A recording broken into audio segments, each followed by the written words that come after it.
પ્રકરણ 7 હરી ઘરે આવો ને. વિદ્યાર્થી મિત્રો, આ કાવ્યમાં કવિ પોતાના ઘરમાં મહેમાનોના વિશિષ્ટ સ્વાગત અને તેના પરંપરાગત ભાવોને સુંદર રીતે વ્યક્ત કરે છે. કવિ તેમના મહેમાનને મનોહર રીતે ઘરે આવવા આમંત્રિત કરે છે અને તેમના આગમન માટે સજાવટ અને તૈયારીઓ કરે છે. તેનું વર્ણન અહીં કરવામાં આવ્યું છે. તો ચાલો કવિતા દ્વારા તેને સમજીએ.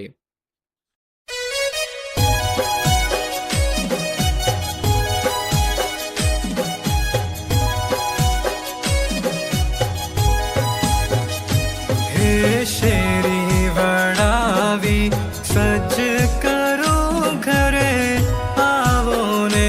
હે શેરી વડાવી સજ કરો ઘરે આવો ને. આંગણીએ પથરાવો ફૂલ વાલમ ઘરે આવો ને.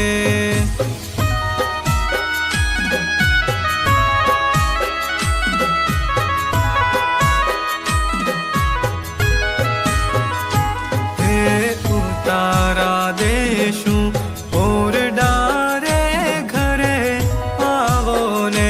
દેશું દેશું મેળીના મોર મારે ઘરે આવો ને. હે દાતણ દેશું દાડમી રે ઘરે આવો ને. દેશું દેશું કણેરી કામ મારે ઘરે આવો ને.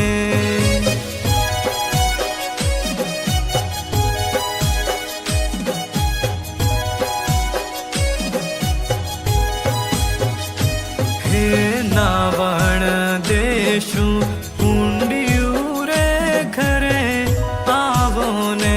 દેશું દેશું જમનાજીનાની મારે ઘરે આવો ને. હે ભોજન દેશું લાપસી રે ઘરે આવો ને.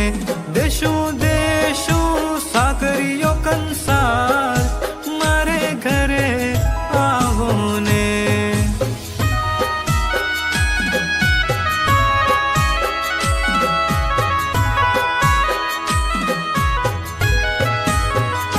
હે રમત દેશું સોગઠી રે ઘરે આવો ને. દેશું દેશું પાસાની જોડ મારે ઘરે આવો ને. હે પોઢણ દેશું ઢોલિયા રે ઘરે આવો ને. દેશું દેશું હિંડોળા ખાક મારે ઘરે આવો ને.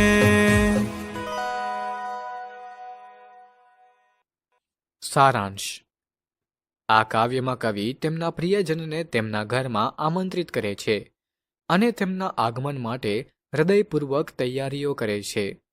કવિ તેમના મનની ભાવનાઓ અને મહેમાનના આગમન માટેના ઉત્સાહને વ્યક્ત કરે છે.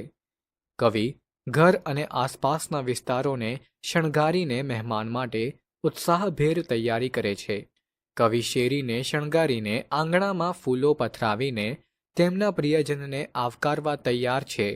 તેઓ મહેમાનના આરામ અને સુખાકારી માટે ઓરડા અને મેડીના મોલ, દાતણ અને કણેરી કાંબ તેમજ જમનાજીના પવિત્ર નીરની વ્યવસ્થા કરે છે.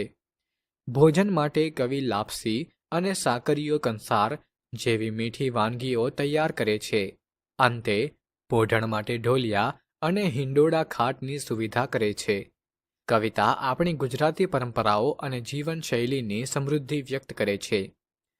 આ કાવ્યમાં કવિએ ગુજરાતી સંસ્કૃતિ અને પરંપરાઓનો મહિમા દર્શાવ્યો છે, જે મહેમાન સન્માનનો એક મહત્વપૂર્ણ ભાગ છે. આ કાવ્યમાં પ્રગટ થતી ભાવનાઓ મહેમાન માટેના ઉલ્લાસ અને સત્કારની અનુભૂતિ કરાવે છે.